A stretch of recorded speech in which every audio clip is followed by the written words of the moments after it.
Hey, this is Moo, and welcome to this playthrough of Game Dev Tycoon, an inexplicably popular indie ripoff of Game Dev Story, which was a Japanese game that focused more on the individual developers and their awful lives, as opposed to this game, which focuses more on the studio and the awful games that you develop. Let's see. I think, yeah, I was playing around with this a couple of times just so I can get OBS to record it. Hint for anyone who wants to use OBS to record this, you have to do it as a monitor capture because Game Dev Tycoon uses Flash, or basically the equivalent of rubbing two sticks together in the world of graphics. Let's start a new studio. Welcome to Game Dev Tycoon! In this business simulation, you've been transported back in time to start your very own game development company right at the beginning of the PC revolution. It would actually be kind of funnier if we could go back and start our game development company at the beginning of like the, like the Z80 revolution or the terminal revolution. In the next 35 years, you can build your dream company, create best-selling games, gain fans, and become the leader of the market, or fail at all of those things. God, the sound seems really loud. I don't know. I'll have to check the levels when I come out of it. So you see we've come back in time. Here's a DeLorean hidden under a blanket in our garage where we started our little game company. The advantage of this, the disadvantage is that it makes game development almost as boring as it is in real life. The advantage is that because we've come back in time, we already know all the hardware trends and such, so we know to, say, avoid building stuff for the Atari Lynx. Before you can start your adventure, you have to give your upcoming company a name. The most important things in Game Dev Tycoon are finding names for things. Let me think about this for a moment.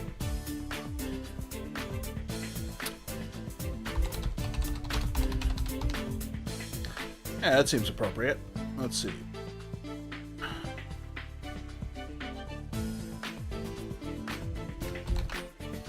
Oops. There we go. For those of you who don't know the history of this game, they actually, before they released it, they leaked their own version onto a Pirate Bay and sites like that, with a built-in bug that after you got out of the garage and got into a slightly bigger studio, pirates would start leeching off some of your income. And it's funny, they actually got a bunch of complaints in their early forums of people saying, how do I fight piracy? There should be like an anti-piracy measure in here, and all these guys are obviously guys who just downloaded it off of Pirate Bay.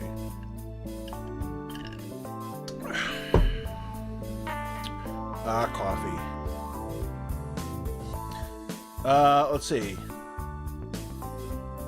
I've played this game a little bit just to figure out what was going on with the new patches. I guess I can import the hints. This is something new that they put in the game, which is actually a good thing. Before, you would simply get these generic game reviews that gave you a 1 to 10 rating, but didn't tell you exactly why anything was good or bad.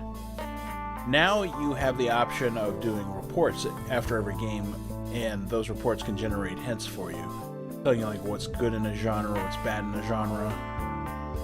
And then later on when you develop, you'll see those as hints. Like, you'll develop an action game.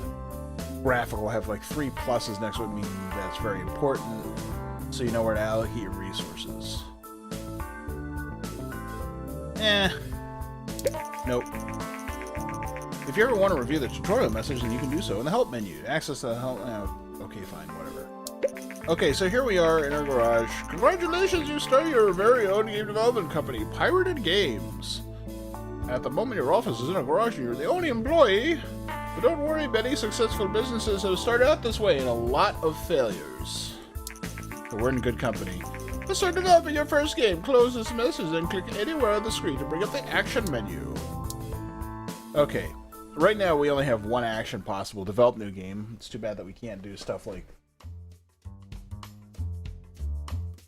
play this sort of analog Pong game over here.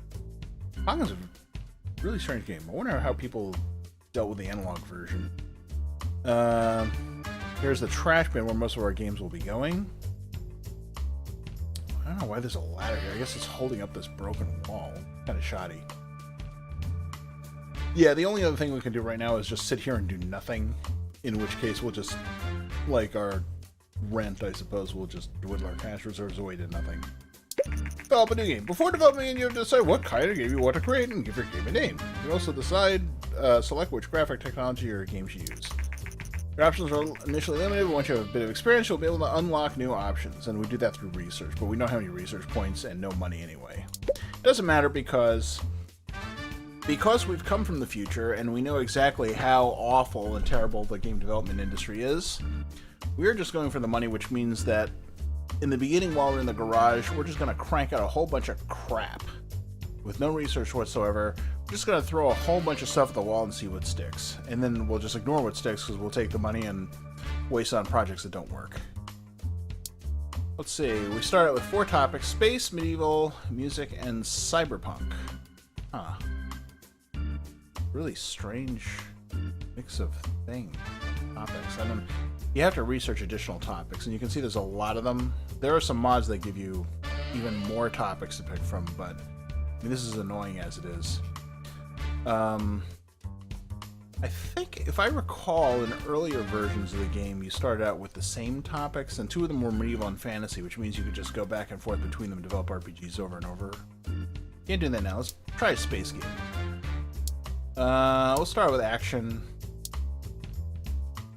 Let's see, we could blow 20 grand and develop for the Commodore 64, which currently has a slightly higher market share, or save our money and develop for the PC, which is 15K less. Now, we know, I think that the 64 is going to increase in market share for a while, and then it's going to dip after a little bit. But while it's here... Yeah, but it's like 20, it's like, that's a pretty big chunk. We only have 70 grand in the bank. Oh, what the hell. Here we go.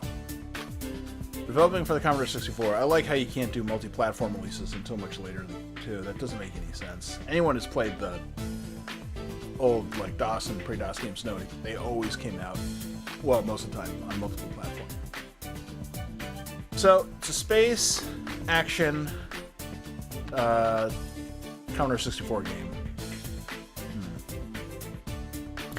You need a really thrilling title.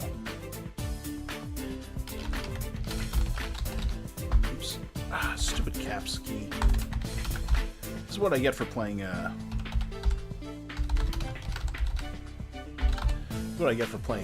terrible games like ESO, where I have to constantly hold the caps key down. Space Janitor Shootout. That seems pretty cool. Okay. Let's see. We can make it a text-based action game, and that's pretty thrilling. ASCII attack. Ooh, that would be a good name. Let's throw our... For some reason it costs 10 grand to develop with 2D graphics. I don't know why. Let's go. So, in the beginning here, you get like design tech and maybe a bug. Just for thinking of it, I guess. Game development runs through 3 stages. At the beginning of each stage, you can decide what areas of the game you want to focus on. Picking the right focus for a game greatly increases the points you generate. Think about what areas are important for your game and decrease the focus on areas you think are less important. If you want to read a brief description of the different areas, please refer to the help menu. Okay, so we've got 3 development stages. Right now they're pretty simple because, I mean, it's just us.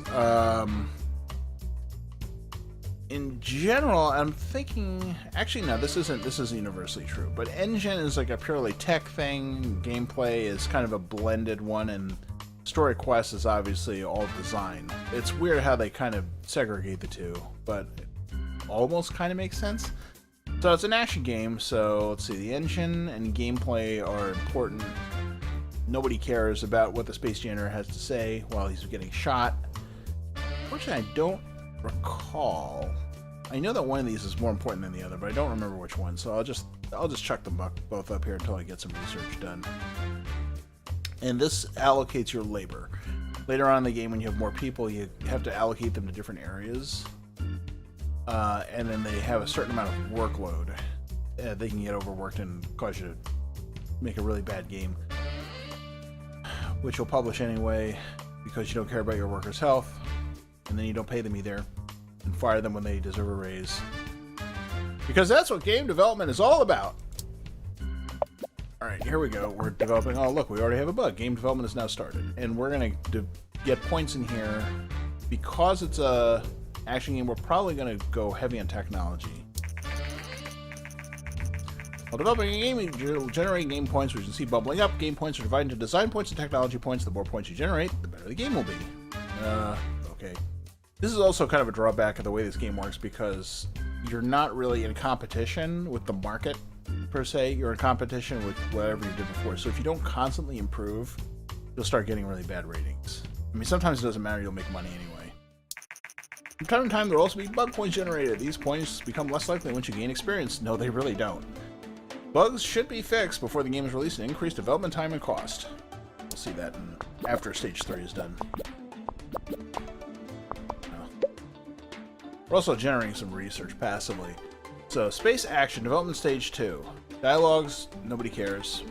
Level design's pretty important. I would think that the AI is the most important, but I don't remember. I think in an action game, your level design is secondary importance? Yeah, we'll try that. I know that... I mean, in the past I've just got like 2 full sliders if I knew which one was more important than the other one. But I think it's actually better if you focus more attention on the thing that's most important. And in this case, for an action game, I think AI is more important than level design. Yeah, we'll see. Who cares? I'm working in a garage. Space Janitors Shootout! Yeah, developing like some... Oh god, I'm scratching my head! Stop scratching my head! Every time you scratch your head, you stop doing anything at all. It really just pisses me off. During development, you can also select additional features for your game. Right now, you can only pick basic sounds, but your options will increase quickly. Selecting additional features makes the game generally better, but also increases its cost. So, you will also see the graphic type you selected when you define the game. This just reminds you of your choice. You cannot change the type of graphics mid-game. World design, nobody cares. Graphics are the most important. I think sound is secondary. Now, here's the thing which I don't know if it's still true. It was true when I first played this game a long time ago.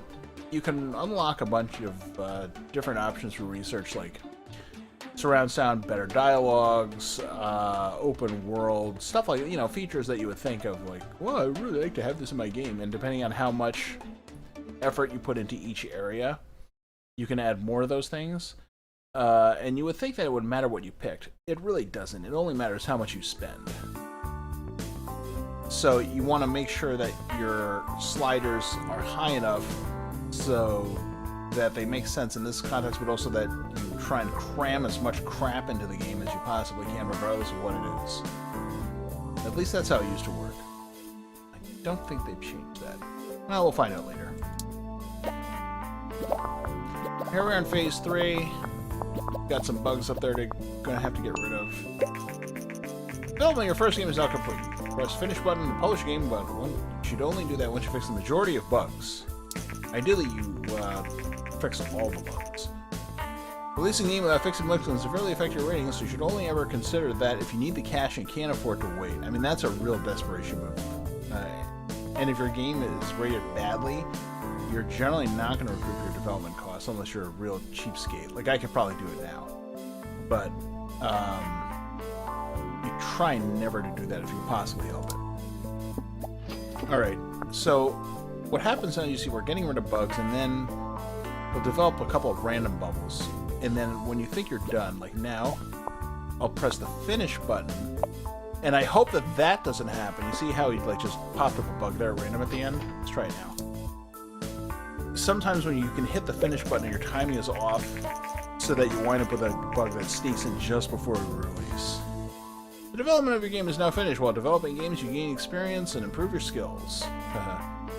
When development is completed, you will be presented with a summary of experience gained. Space Janitor Shootout is ready. Pretty good balance here. And here we're gaining experience in different aspects of development which are going to enable us to waste research points on things that don't matter in the future. And this is my personal experience. there are some unlocks that you get through having guys at high levels. Like, I know at level 5, you can get boost, and there are some specialties that have level requirements. But in general, you know, especially for your employees, this only affects how much you pay them. So, when we wind up getting employees, I'm going to try as much as I can to train them up in between games, just so that I can get more bang for my buck, and I'll have more design and tech points to work with. Because even though Captain Yarrrr here is gaining experience, he's not actually getting any better. Which I guess makes sense. It's also a realistic simulation of the gaming industry. Alright, let's release this fucker. Let's go. Create a game with a good topic genre combination. Okay, whatever. Your game is now complete. Will be handed off to publishing. I like how we actually have publishing. What, we don't have to just put it in like plastic bags the way they used to? We should see reviews and sales coming in for the game soon. There's a lot of things that are a little bit anachronistic about this, like the fact that we automatically have a publisher, because I don't know if any of you are old as I am and kind of remember the early days of game development, like with our early parts of the Ultimate series and even before that, with the Calibeth and games for the C64. Most of these games came out in plastic bags. Alright, and meanwhile, our guy's not doing anything, so we can either develop a new game, we can look at our game history. We don't have any right now because nothing's been published, or we can waste some of those research points. The other thing that'll come up soon is to generate a game report, which we definitely should do, which may give us some hints based on the game we just developed. But for right now, let's just keep cranking crap out. You know, the only real rule here is that we don't want to repeat space action, because for some reason people don't like that. Let's see, what other topics are... Should we just stick with space? Space adventure, RPG, simulation, or strategy? Some of these categories really don't make that much sense. Let's make a simulation. I don't know if the Commodore 64... These platforms also, some of them are better at certain kinds of games than others, and I don't remember if the G64 is any good at simulations, but we already paid for the license, so what the shit.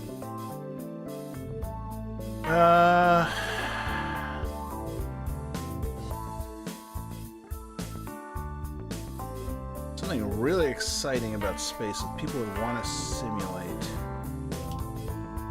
Sim heat death of the... Oh, we have enough characters for that. Cool. Sim heat death of the universe. And the things, I'm going to have to kind of guess at some of these because I don't remember like what areas are important for simulations. Your bank account is in the red. Thank you, your bank is enabling you to overdraw your account up to 50 grand, but be careful. If your account balance is below 50 grand, you will go bankrupt. That's because we just paid to start development on this fucker, and I didn't have enough money.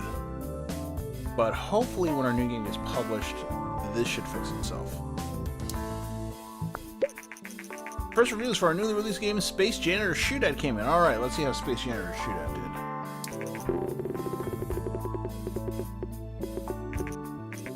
Played it for days. 8. That's really good for a first game. 8. Very good. They don't tell you anything useful in these reviews. 8. Very enjoyable. This is a really good review for our first game. It should... 6 could have been better. That's unusual. Most of these guys are within like a point of each other, but anyway, these are really good ratings, and hopefully this is going to get us out of the red. After publishing a game, you can invest a little bit of time to analyze your creation and generate a game report. Game reports are a great way to gain research points as well as valuable insights into what works and what doesn't when developing a game. Generate a game report, close this message, and click anywhere on the screen and bring up the action manual. No, I am building Sim Heat Death in the Universe. I'll get to that later, you dumb shit. Okay. I think simulations are quite similar. I mean, the story and quest don't matter. The engine is probably the most important. I don't know if gameplay, how this really rates. Yeah, we'll leave it like that. What the hell. Pirated Games, a newcomer in the game industry, has just released their first game, Space Yarrrr Shootout. The game received favorable reviews. With such a good start, Pirated Games are sure to gain fans quickly. Pirated Games have many, many fans. Alright, and here you can see our sales figures moving up. First week of sales, Space Yarrrr Shootout sold 8,910 copies in its first week on the market, in the charts at number 22. There's really not a lot of competition. Another game is on sale. You receive the income from the game every week until it falls off the market. You can see how well the game is doing by looking at the sales graph in the top right of the screen. So, yeah. So this week we gained 76 fans, and no, I guess we paid our rent. It's a good thing we published this when we did. And we made about 62.4 thousand from our first week's sales, and typically this goes down as the weeks go on. And I mean, this was enough to get us on the red, but we're still kind of on shaky ground as far as, especially if we want to spend a lot of money on research. So we gotta just start pumping out a lot of crap. All right, fans. Space Yarrrr Shootout was so successful, we now have 76 fans. I mean, we sold like 9,000 units already, and only 76 of those people like it. Okay. Space simulation. Dialogues don't matter. AI, very important. I think level design is even less important, but let's leave it here for now. We might not get as good ratings for this game just because I don't know what I'm doing in these screens. Wow, that's a double bug. Popped out. Sales record. Space Yarrrr Shootout has achieved a company sales record with only 10k units, over 10k units sold. This is an important milestone in the history of pirated games. So I guess we sold 10k units and got pirated 100,000 times. Okay. Go. Oh man. Stop scratching your freaking, get some rid or something. God. Okay. World design doesn't. This is very similar to action games, I guess. I'm sure I screwed up somewhere in the previous two stages, but I'm just gonna leave it as it. Who cares? Space simulation. Our numbers are not quite as high as they were for the last game either. We're not really getting... Oh, we got like almost no polish in here. All we did was get rid of bugs and then put another bug in. Come on, get rid of that bug. We need to make money. Screw it. It's not as good. Whatever. Bonus new combo. You get bonuses based on innovation with your combos and topics, but not super concerned right now. I just want the money. Release game. Now we can generate a game report on Space Yarrrr Shootout, and then after that's done, we can probably immediately generate a report on Sim Heat Death of the Universe. Okay, Space Yarrrr Shootout got an average rating of 7.5. This is how we're doing so far. And we're going to generate a report on this, and this will give us some hints like, graphics are important for action games.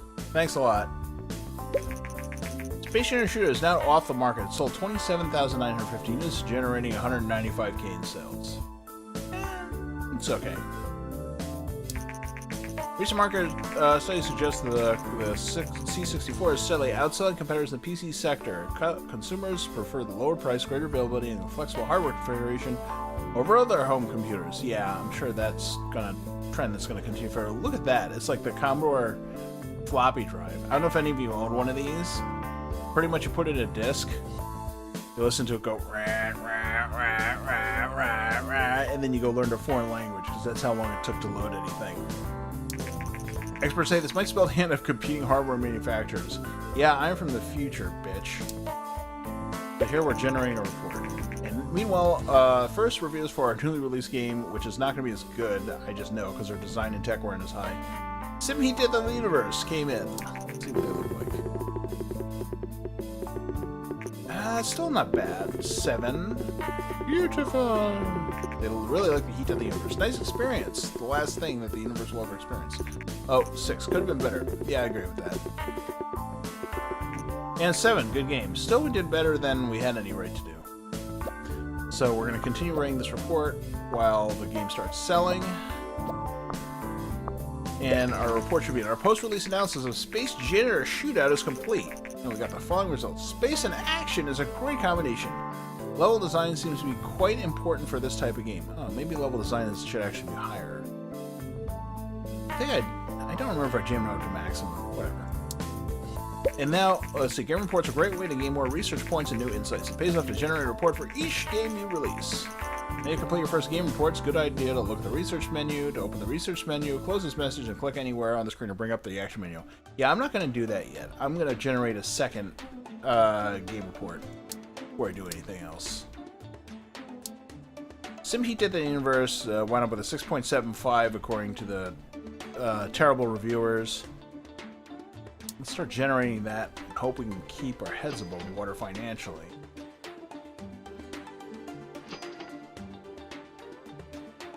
Oh man, sales are really dropping off. Well, I kind of expected that. It wasn't a very good game, honestly. Our post-release analysis of SimHeat Dead the Universe is complete. We got the following results. Space and simulation is a great combination. Artificial intelligence would be very important for this type of game. Platform genre match, G64 simulation, good. It's not like we had a whole lot of choices. We don't have many. There's like no real consoles on the market yet. Okay, let me hold this here.